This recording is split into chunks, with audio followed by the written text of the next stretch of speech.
I'm just going to push back a little bit on one tiny part of your comments. And I prepared this because you sent me your comments, so thank you. It gave me a chance to be ready to go. A series of conversations a few years ago led me to evaluate my own thoughts on the phrase, "Judge not, lest you be judged." I don't take it to mean, don't judge others. I take it to mean, hey dude, you're not Mr. Perfect, so don't judge others unless you are prepared to be judged too. The basis for that kind of interpretation is often attributed to the writer Ayn Rand, who wrote, "Judge and be prepared to be judged." That's a moral precept which demands objectivity, integrity, and personal accountability.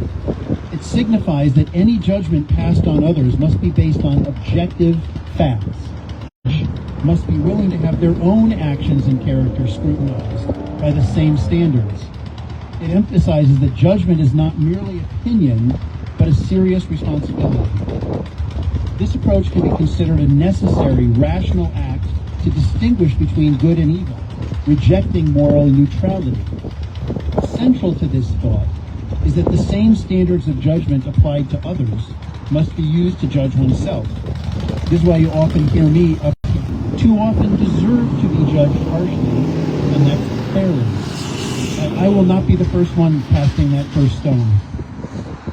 But this philosophy was the basis for part of the first attempt that Julia and I made at writing a manifesto for the conduct of Justice Southbury during the summer of 2020.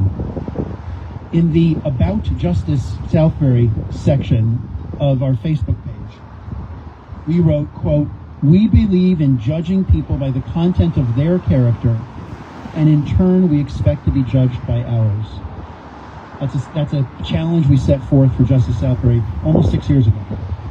The next line of that description of Justice Southbury continues. "We hope to be tolerant and compassionate, but at the same time forceful and active."